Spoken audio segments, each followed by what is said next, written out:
Salut tout le monde, j'espère que vous allez bien les amis. Nous sommes aujourd'hui le lundi 10 juillet 2023 et c'est donc officiellement le début de la saison 2023-2024 puisqu'aujourd'hui a lieu la reprise à Valdebebas pour une grosse dizaine de joueurs. On rappelle qu'il y a certains joueurs qui reviendront un petit peu plus tard, qui bénéficient de quelques jours de vacances en plus parce que aussi ils ont été utilisés avec leur sélection nationale. En tout cas, aujourd'hui, c'est synonyme de reprise à Valdebebas et pour certains, c'est aussi des moments que l'on n'apprécie pas toujours parce que voilà, c'est le grand début des tests physiques et des efforts intenses avec le préparateur physique que vous voyez juste à côté de moi.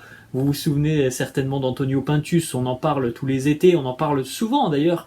C'est quelqu'un qui a des méthodes bien particulières qui évidemment voilà, ne sont pas toujours bien acceptées par les joueurs parce qu'ils demandent énormément physiquement. Donc voilà, c'est le grand début en tout cas des tests physiques et plus globalement tout simplement de la reprise de l'entraînement hein, côté merengue.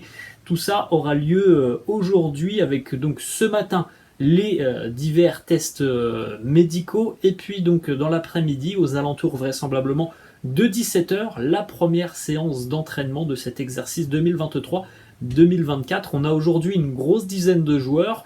Je vais vous montrer une ou deux photos de la matinée, je vous en montrerai un petit peu plus demain. Et comme on l'a dit, hein, les joueurs qui ont participé au dernier rassemblement avec leur sélection nationale reviendront un petit peu plus tard, d'ici au 20 juillet, puisqu'on rappelle aussi hein, que le Real va partir en tournée de pré-saison du côté des États-Unis en date du 20 juillet. Donc d'ici là, on aura des retours clairsemés de certains joueurs. Petite information, aujourd'hui, donc 9 joueurs étaient attendus du côté de Valdebebas. D'ailleurs, il y a des photos hein, qui ont été publiées par le club sur le site officiel, sur les réseaux sociaux. Vous pouvez évidemment les retrouver. Je vous en présenterai quelques-unes demain. On a donc aujourd'hui retour de Toni Kroos, Dani Ceballos, Ferland Mendy, Alvaro Odriozola, Jesus Valiero, Lucas Vazquez, Fede Valverde, Brahim Diaz et le nouvel arrivant aussi, Jude Bellingham. Une petite information aussi puisque on attend vraisemblablement l'arrivée de Nico Paz, le jeune joueur de la Castilla qui devrait donc intégrer aujourd'hui l'équipe professionnelle donc pour la pré-saison. Est-ce qu'il sera utilisé cette saison? Est-ce qu'il sera encore au Real dans quelques semaines? Ça, c'est une autre question. En tout cas, il devrait vraisemblablement effectuer la pré-saison et donc la tournée de pré-saison aussi du côté des États-Unis avec l'équipe A. On regarde deux petites photos de la matinée. Voilà, premièrement, Fede Valverde qui a posé avec une supportrice qui portait le maillot de la Croatie et du numéro 10, Luka Modric. Hein. Luka, lui, reviendra un petit peu plus tard parce que il a effectué notamment la Ligue des Nations avec la Croatie, donc il a quelques jours de vacances en plus. Vous pouvez jeter un petit coup d'œil d'ailleurs hein, en regardant cette photo de Fede Valverde à la tenue d'entraînement du Real cette saison. Maillot visiblement noir, alors je ne sais pas si c'est un bleu nuit ou noir, hein, avec les bandes Adidas jaune et blanche, voilà, assez sobre mais plutôt réussi. Autre photo, et ça c'est quelque chose aussi qu'il faut noter. Donc dans ce véhicule, vous le voyez en arrière-plan, Arda Güler, le jeune crack turc, est arrivé ce matin au centre d'entraînement de Valdebebas. Alors pourquoi cette information? Tout simplement parce que Arda Güler, lui aussi, a joué avec sa sélection nationale turque et donc il bénéficiait de, en gros, une dizaine de jours de vacances en plus. Il pouvait revenir le 20 juillet, le jeune Arda Güler. Dès la reprise, il est présent, donc ça montre à quel point voilà, il est très professionnel, il a envie de réussir, il a envie peut-être de s'imposer même dans cette équipe du Real Madrid. Il a écourté ses vacances pour être tout de suite opérationnel et faire partie donc de l'équipe merengue.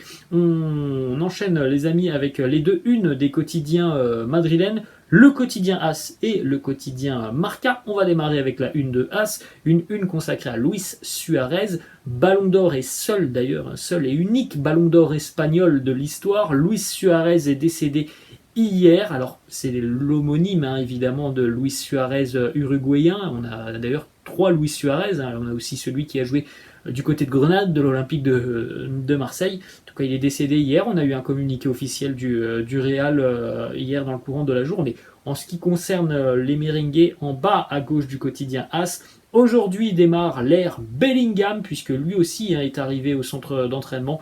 Il y a eu d'ailleurs déjà quelques photos de Jude Bellingham ce matin du côté de Valdebebas. Comme je vous l'ai dit, vous pouvez retrouver toutes ces photos sur les réseaux sociaux du club ou alors même le site officiel. On poursuit avec la une du quotidien Marca, et justement la une du quotidien Marca, elle est consacrée à Jude Bellingham qui est arrivé à Madrid pour gagner. Vous voyez sur cette une, il porte justement une du quotidien Marca. C'était la une lorsqu'il avait officiellement signé avec le Real, il y a à peu près un mois. Jude est arrivé à Madrid pour gagner des trophées, pour continuer à grandir. On rappelle que malheureusement pour lui, l'histoire au Borussia Dortmund s'est un petit peu terminée d'une manière assez triste, puisque le Borussia a perdu le titre lors de la dernière journée, ou en tout cas ne l'a pas gagné sur la dernière journée, alors qu'ils avaient toutes les cartes en main pour le faire sur la dernière journée de Bundesliga. Mais on espère que Bellingham remportera de nombreux titres cette saison avec le Real. On continue avec une petite information justement qui concerne Jude Bellingham, qui serait arrivé ce matin à Valdebebas à 8h30, bien avant les médias ou même les autres joueurs, puisque voilà, c'était rendez-vous ce matin plus ou moins entre 9h30 et 10h du côté du centre d'entraînement. Visiblement, Jude Bellingham, lui, est arrivé en premier. Petite déclat aussi importante de Bellingham qu'il a accordé au quotidien Marca hier. Il a annoncé que physiquement ça allait bien pour lui, puisqu'on rappelle que Jude Bellingham n'avait pas participé au dernier rassemblement de la sélection anglaise puisqu'il était touché. Il avait un problème au niveau du genou, donc il avait dû déclarer forfait pour les matchs internationaux de la sélection anglaise. Il nous dit: voilà, maintenant je suis prêt à jouer, il n'y a pas de problème avec mon genou, je suis en très bonne condition. En ce qui concerne justement la condition physique, on a aussi une information qui concerne Rodrigo, qui lui reviendra dans quelques jours et rejoindra même certainement l'équipe directement aux États-Unis, puisque Rodrigo est au Brésil, donc voilà, il va pas faire un voyage Brésil-Europe, puis après Europe-États-Unis. Je pense qu'il fera Brésil-États-Unis directement.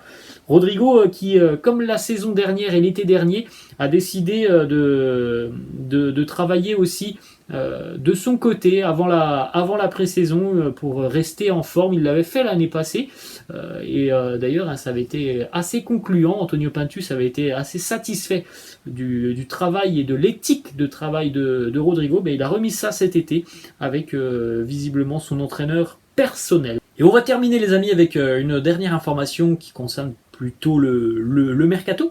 Florentino Pérez, le président, José Ángel Sánchez, le directeur sportif, et Carlo Ancelotti vont tous trois se rencontrer dans les tout prochains jours pour évoquer plusieurs thématiques, à savoir la pré-saison, l'équipe actuelle, les possibles départs, puisque voilà, il y a encore un ou deux joueurs qui sont susceptibles de quitter le club, et puis aussi les éventuelles arrivées, avec évidemment le dossier Kylian Mbappé toujours en suspens. Voilà les amis, la fin de cette vidéo, j'espère que ça vous a plu.